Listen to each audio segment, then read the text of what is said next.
Meeting के लिए यहाँ आया था वो सक्सेसफुल, साथ में 2 नए क्लाइंट्स मिल गए, 2 नए डील्स। वाओ सिद्धांत, I am proud of you. और अगर यही रोली साथ होती ना तो। जब तक आप यहाँ वापस नहीं आ जाते तब तक मैं यहीं रहूं, यहाँ से हिलूंगी भी नहीं। इसका मतलब वो अब तक वहीं बैठी है जहां मैं उसे छोड़ के आया था। सिद्धांत इतनी बड़ी बेवकूफी कैसे कर सकता है? रोली को भूल आया।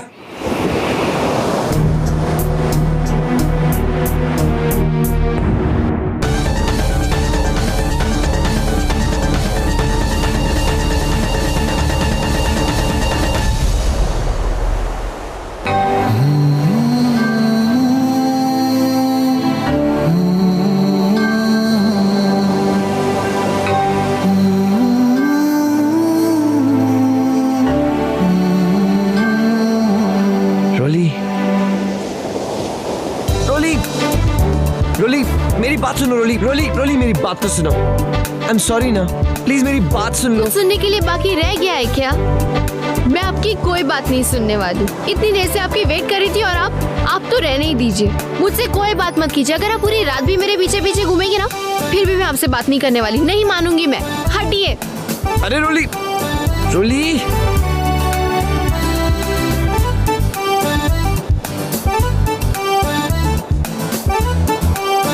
अब बैठने भी नहीं दोगी? बेटा सिद्धांत ये बहुत गुस्से में लगती है, ऐसे नहीं मानेगी।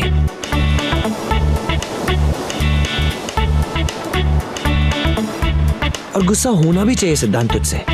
कैसी हरकतें करता है। बेचारी को इतनी देर धूप में वेट कराया और खुद अब इसको मनाना पड़ेगा। पर कैसे?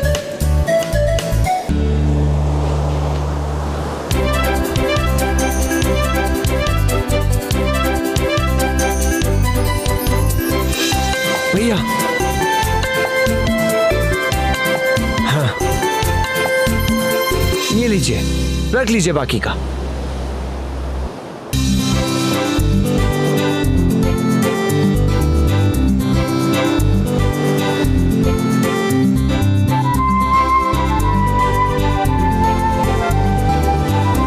भाई साहब वो जो ग्रीन सलवार कमीज में ना लंबे बालों के साथ, वो मेरी बीवी है, मुझसे रूठ गई है। उन्हें ये फ्लावर्स दीजिए और कहिए कि आई एम सॉरी, मुझे माफ कर दीजिए।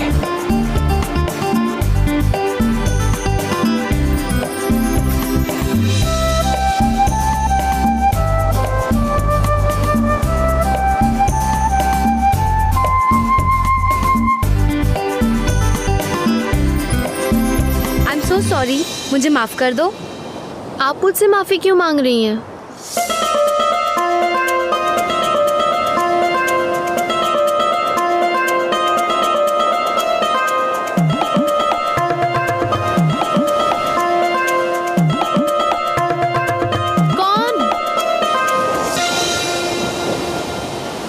मैं हाँ यही है। रोली नारियल पानी पियो। तुम्हें पता है मुंबई के नारियल पानी से गुस्सा ठंडा हो जाता है। I am sorry. It's okay. मान गई। Thank you. यस। अब एक मिनट। अब आप सब रिलैक्स कीजिए। और आपको क्या लगता है सिर्फ सॉरी से काम चल जाएगा? मैं मान जाऊंगी। हाँ मुझे भूख लगी है, कुछ खिलाइए। मैंने तो लंच कर लिया। क्या लंच कर लिया? और क्या? मेरे बिना? हाँ। मेरे बारे में सोचा भी नहीं कि मैं यहाँ भूखी प्यासी बैठी रहूंगी। तो आपकी सजा है कि आपको फिर से खाना खाना होगा क्योंकि मुझे भूख लगी है। अभी गलती की है तो सजा भी भुगतनी पड़ेगी। चलो खाते हैं। चलिए।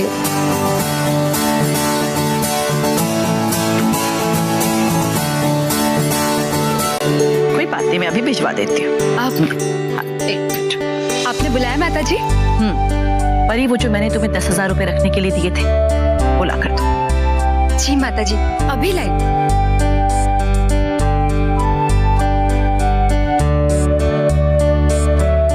आपने बहुत अच्छा किया जो पहले से पैसे निकाल के उसे रखने के लिए दे दिए।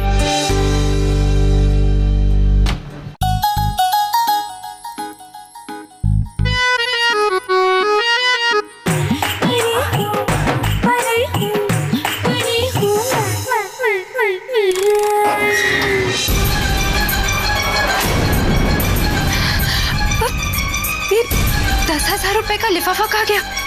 यही तो रखा था।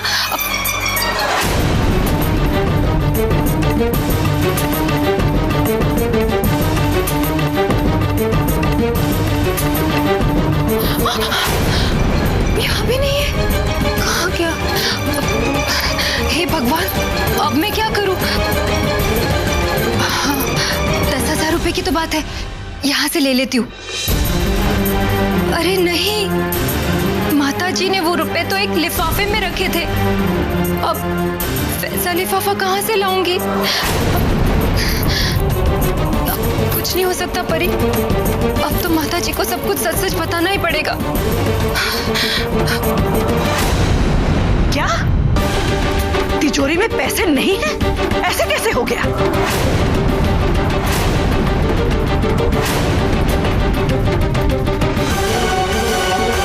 तिजोरी की चाबी तुम्हारे पास है, तो ऐसे कैसे तिजोरी में से पैसे निकल गए? बोलो। माताजी, मुझे क्या लगता है ना कि रामू काका ने रुपए चुराए हैं। है ना उमा भाभी? मैं जब तिजोरी के पास थी तब वही थे ना वहां पर? बताइए ना माताजी को। हाँ हाँ माताजी, रामू काका आए थे तिजोरी के पास। बस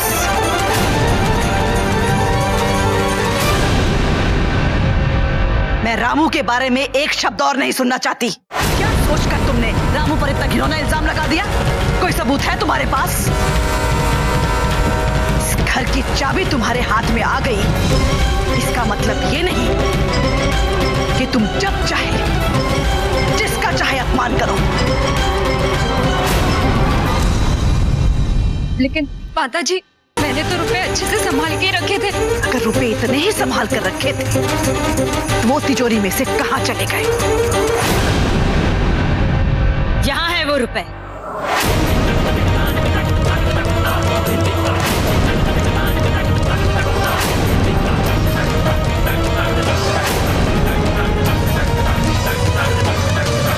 जी, क्या कहूं मैं आपसे, हैं? आप बिलीव नहीं करोगी, मुझे ये पैसे तिजोरी के पास नीचे गिरे हुए मिले।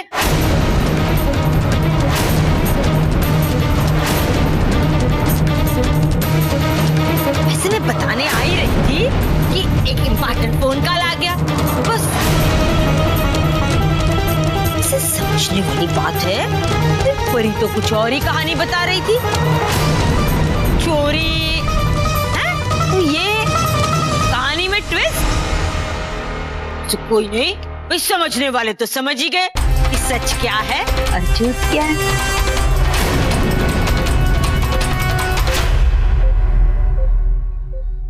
रामू, जाओ बेटा। धन्यवाद माताजी, धन्यवाद।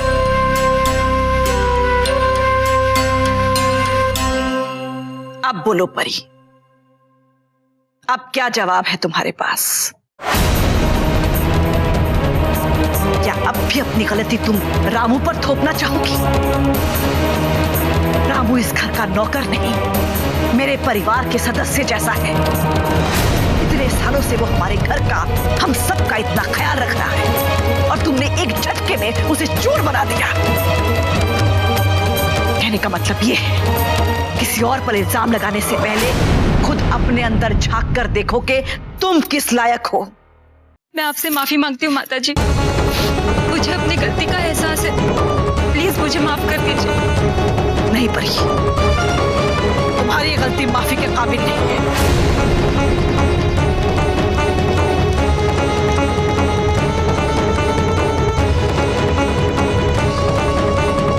माताजी, प्लीज ऐसा मत कीजिए, मुझे एक बार माफ कर दीजिए। अगर आप कहे ना तो मैं रामू काका से माफी मांगने को तैयार हूँ। आप जो कहेंगे मैं करूंगी। जो कहूंगी वो करोगी? बिल्कुल माता जी। तो ठीक है, अभी इसी वक्त घर की चाबियां सिमर के हवाले कर दो।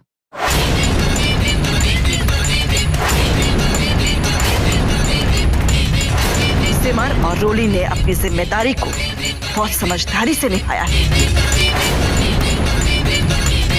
और मुझे पूरा भरोसा है कि आगे भी निभाती रहेगी।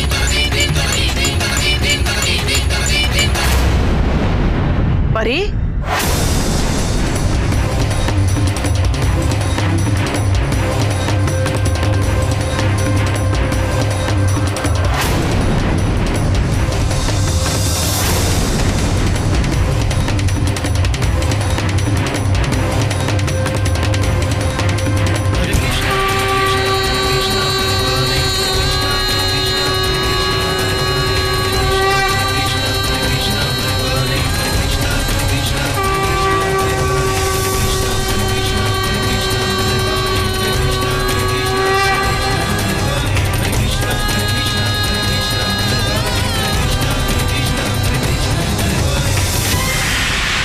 सारी बहुएं फ्लॉप हैं।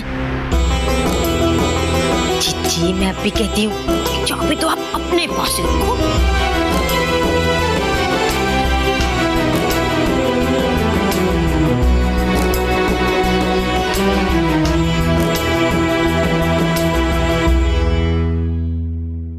सिमर, तुम्हें आश्चर्य हो रहा होगा ना, पर मेरी हमेशा से यही सोच रही है कि परिवार में जो भी निर्णय लिया जाए उसमें सबकी सहमति हो। उस दिन मैं सुजाता बहू का आग्रह नहीं टाल पाई और मैंने उमा और परी को फिर से एक और मौका दिया, पर मुझे पूरा विश्वास था कि इस बार भी वो दोनों पूरी तरह से असफल होंगी। मेरी परख गलत नहीं है सिमर।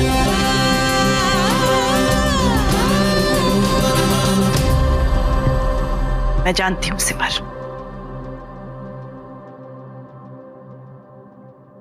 तुम ही इन चाबियों को अच्छी तरह से संभाल सकती हो।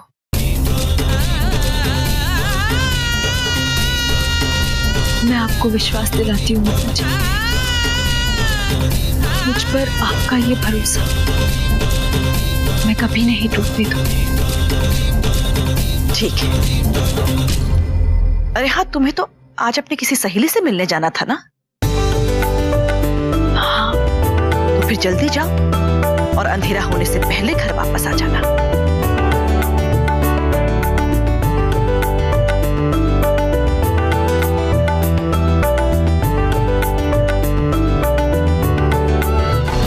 ये तुम कैसी बातें कर रही है अलका?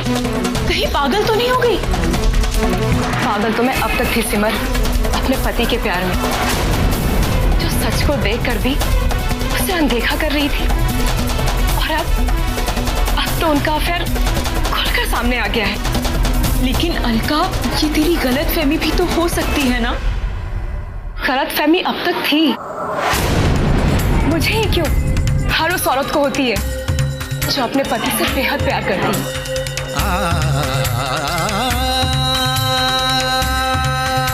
सिमर, पति चाहे कितना भी सीधा और सच्चा क्यों नहीं हो, पर वो एक ना एक घर से बाहर खुशियां ढूंढने निकल ही जाता है। और हम बीवियां बेवकूफों की तरह उनके गिफ्ट, कैंडल लाइट डिनर्स, उनकी रोमांटिक बातें, इन सब चीजों को उनका सच्चा प्यार समझ बैठते हैं। अलका, लेकिन सब लोग एक जैसे नहीं होते हैं सिमर, और ये मैंने अब देख लिया है जब मुझ पे बीती है। पर अब और नहीं, क्योंकि अब मैंने फैसला कर लिया है। कैसा फैसला? अपने पति के खिलाफ डिवोर्स फाइल करने का फैसला। डिवोर्स?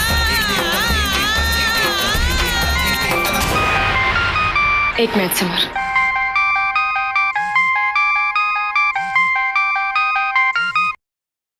हेलो जी वकील साहब, अच्छा ठीक है, मैं आधे घंटे में पहुंचती हूँ। जी सिमर, मुझे चलना होगा। वो वकील का फोन था, कुछ जरूरी पेपर्स हैं जो साइन करने हैं आज ही। अच्छा अच्छा, 1 मिनट रुकिए।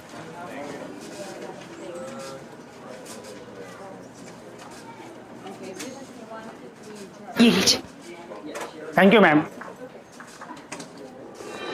अलका, मैं तुझे सिर्फ एक बात कहना चाहूंगी, जो कुछ भी करना सोच समझ कर करना। डोंट वरी सिमर, मैंने ये फैसला बहुत सोच समझ के लिया है। खैर, अब हम चलिए।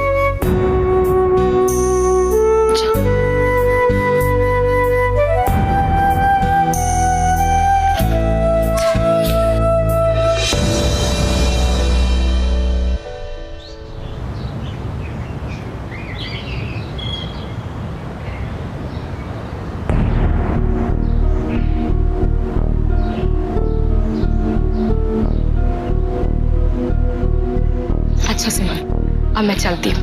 इतने सालों के बाद तुझसे मिलकर ना बहुत अच्छा लगा। अपना ख्याल रखिए, ठीक है? बाय।